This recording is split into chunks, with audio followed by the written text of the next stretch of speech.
नमस्कार दोस्तों, हमारे YouTube चैनल पर एक बार फिर आपका स्वागत है। आज मैं आपके लिए मध्य प्रदेश शिक्षक वर्ग 3 संबंधी एक और बड़ी अपडेट लेकर आया हूं। जैसा कि आप जानते हैं, वर्ग 3 के दस्तावेज अपलोड होना स्टार्ट हो चुके हैं। तो दस्तावेज अपलोड को लेकर आप लोग के तमाम सवाल हो सकते हैं, जिनको लेकर विभाग की तरफ से आदेश जारी किया गया है। तो डॉक्यूमेंट अपलोड के पहले आप लोग इस वीडियो को जरूर देखें, जिससे कोई भी गलती आपसे ना हो।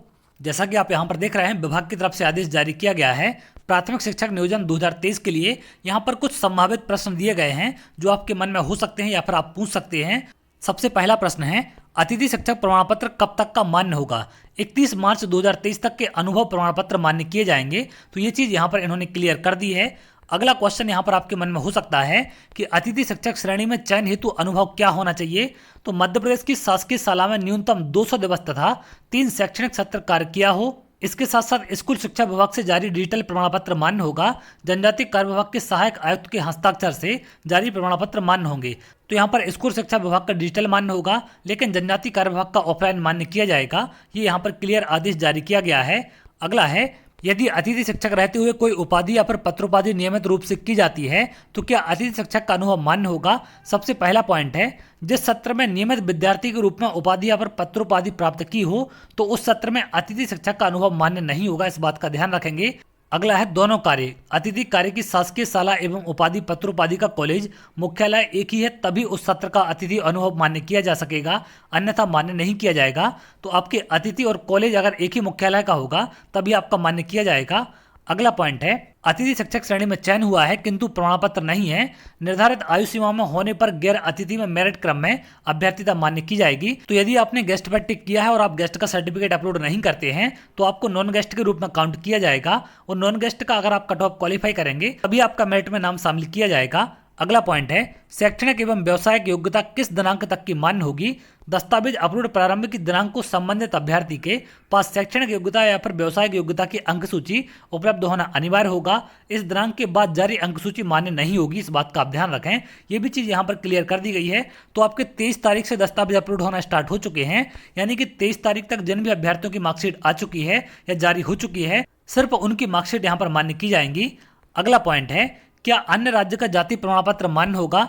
जी नहीं, यहाँ पर साफ मना किया गया है, क्योंकि सिर्फ मध्य प्रदेश के अभ्यर्थियों को इसका लाभ मिलता है, तो अन्य राज्य का मान्य नहीं किया जाएगा। जाति प्रमाण पत्र किसके नाम का होना चाहिए, पिता का या पति का? जाति प्रमाण पत्र पिता के नाम से ही मान्य होगा। विवाहित महिला के पिता के नाम से ही बना प्रमाण पत्र मान्य होगा। तो ये चीज क्लियर कर दी गई है। आपको अपने हस्बैंड का प्रमाण पत्र नहीं लगाना है, आपको अपने पिता का जाति प्रमाण पत्र लगाना, वही आपका मान्य किया जाएगा। अगला है, पात्रता परीक्षा में मैंने ईडब्ल्यूएस का चिन्हांकन नहीं किया था, क्या आप प्रमाण पत्र प्रस्तुत करने पर मेरा चयन ईडब्ल्यूएस से हो सकता है? तो ये भी इन्होंने साफ मना किया है कि फॉर्म भरते टाइम आपने जो भी चीज़ वहां पर लगाई है उसी के हिसाब से आपका रिजल्ट बना है और उसी के आधार पर आपकी आगे की काउंसलिंग बढ़ेगी। तो अब आप यहाँ पर ईडब्ल्यूएस का सर्टिफिकेट अपलोड नहीं कर सकते हैं। अगला पॉइंट है, पीवी या फिर ईएसबी में पात्रता परीक्षा में ईडब्ल्यूएस पर टिक किया है, मैं ईडब्ल्यूएस में नहीं आता हूं या फिर आती हूं तो क्या करूं? अनारक्षित प्रवर्ग के लिए निर्धारित न्यूनतम अंक 90 या अधिक होने पर मेरिट क्रम में अनारक्षित प्रवर्ग में अभ्यर्थिता मान्य की जाएगी। यदि 90 से कम अंक है तो अभ्यर्थिता अमान्य कर दी जाएगी। तो अगर आप ईडब्ल्यूएस का सर्टिफिकेट नहीं लगाएंगे तो आपको जनरल से काउंट किया जाएगा, आपको बाहर नहीं किया जाएगा। इस बात का आप ध्यान रखेंगे। ये चीज़ यहाँ पर क्लियर की गई है। इसी प्रकार से अगर आपने त्रुटिवश एससी का एसटी पर टिक कर दिया है तो क्या आपको एसटी से नियुक्ति मिलेगी या नहीं मिलेगी? तो यह भी इन्होंने क्लियर कहा है कि जी नहीं। अगर आपने गलती से एससी का एसटी पर या एसटी का एससी पर टिक किया है तो आपको जनरल से कट ऑफ क्वालिफाई करना पड़ेगा। वो जनरल के हिसाब से ही आपकी मेरिट बनाई जाएगी, यानी कि आपको एससी एसटी का लाभ नहीं मिलेगा अगर आप गलती करेंगे। आगे आप देखें, आगे यहाँ पर कुछ और प्रश्न आपको दिए गए हैं। मैंने त्रुटिवश भूतपूर्व सैनिक पर टिक किया है तो क्या मेरी अभ्यर्थिता अमान्य होगी? तो इस कंडीशन में भी अगर आप भूतपूर्व सैनिक का प्रमाण पत्र नहीं लगाती हैं या फिर आपने गलती से टिक कर दिया है तो आपको नॉर्मल कैटेगरी से देखा जाएगा, और नॉर्मल से अगर आप कट ऑफ क्वालिफाई करेंगे तो बिल्कुल आपको चांस मिलेगा। अगला है, दिव्यांगता का प्रकार त्रुटिवश गलत अंकित हुआ है, एमएस से एलडी किया जाना है, तो पीवी या फिर ईएसबी द्वारा परीक्षा परिणाम में कैटेगरी ही दिव्यांगता मान्य होगी, कैटेगरी परिवर्तन नहीं किया जा सकता। तो ये यहाँ पर क्लियर किया गया है कि आपका कैटेगरी से परिणाम बन चुका है, तो अब यहाँ पर आपका ये चेंज नहीं किया जाएगा। अगला है, मेरे पास दिव्यांगता प्रमाण पत्र अस्थायी है, क्या वह मान्य होगा? तो इन्होंने साफ क्लियर किया है कि मान्य आपका नहीं किया जाएगा। कम से कम 40% का होना चाहिए तभी आपका मान्य किया जाएगा। अगर आप आगे देखें, यहाँ पर अगला पॉइंट है, एक सत्र में 2 उपाधि अर्जित करना मान्य है अथवा नहीं? तो 2 नियमित उपाधि होने पर अभ्यर्थिता अमान्य होगी, यानी कि अगर आपने दोनों उपाधि नियमित की हैं तो भी आपकी अभ्यर्थिता अमान्य की जाएगी। एक नियमित उपाधि एवं एक नियमित पत्रोपाधि की स्थिति में भी अभ्यर्थिता आपकी अमान्य की जाएगी। एक नियमित उपाधि एवं एक प्राइवेट उपाधि होने पर अभ्यर्थिता मान्य होगी। तो आप एक रेगुलर एक प्राइवेट कर सकते हैं तो आपकी मान्य की जाएगी। एक नियमित उपाधि में एक प्राइवेट पत्रोपाधि होने पर भी अभ्यर्थिता मान्य होगी। तो यहाँ पर आपकी एक रेगुलर और एक प्राइवेट होनी चाहिए तभी मान्य की जाएगी। अगर आपकी दोनों रेगुलर है तो आपकी अमान्य कर दी जाएगी। अगला है, क्या बीएड उपाधि वाले अभ्यर्थियों को प्राथमिकता दी जाएगी?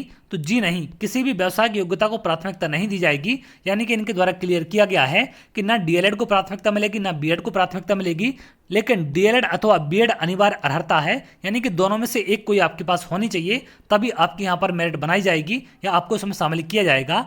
अगला है, सूची कैटेगरी रैंक के आधार पर तैयार होती है? तो जी नहीं, चयन कंसोलिडेट रैंक के आधार पर एवं प्रवर्गवार के आधार पर किया जाता है एवं नियुक्ति आदेश में भी कंसोलिडेट रैंक ही प्रदर्शित की जाती है। तो यहाँ पर क्लियर किया गया है कि रैंक के आधार पर आपकी सूची नहीं बनती है, जो कि मैं आपको पहले बता चुका हूँ। आगे अगर आप देखें, केंद्रीय सेवाओं हेतु जारी केंद्र द्वारा जारी जाति प्रमाण पत्र मान्य होगा? तो मान्य नहीं होगा। जो केंद्र सरकार के द्वारा जारी किया जाता है वो आपका मान्य नहीं किया जाएगा। अगला है, महिला अभ्यर्थी के विवाह उपरांत उपनाम में परिवर्तन, उपनाम परिवर्तन का शपथ पत्र लिया जाएगा। तो अगर शादी के बाद आपका उपनाम परिवर्तन हो चुका है तो आपको शपथ पत्र लगाना पड़ेगा और ये आपको डॉक्यूमेंट के साथ अपलोड करना पड़ेगा। इस बात का भी आप ध्यान रखें। तो ये तमाम क्वेश्चनों के आंसर आपको यहाँ पर दिए गए हैं जो आपके डॉक्यूमेंट से संबंधित प्रश्न हो सकते हैं। तो उम्मीद करते हैं सारी चीज़ें आपके यहाँ पर क्लियर हो चुकी हैं। तो इसे आप टीआरसी पोर्टल पर जाकर डाउनलोड कर सकते हैं, वहाँ पर यह आदेश आपको मिल जाएगा। तो चलिए आगे और जो भी अपडेट निकल कर सामने आएगी मैं आपसे जरूर शेयर करूंगा। अगर आप ऐसी जानकारी चाहते हैं तो हमारे चैनल के साथ जुड़ सकते हैं जिससे और भी इंपॉर्टेंट अपडेट आपको मिल सके। बहुत जल्द अगली वीडियो मिलेंगे, तब तक के लिए बहुत बहुत धन्यवाद।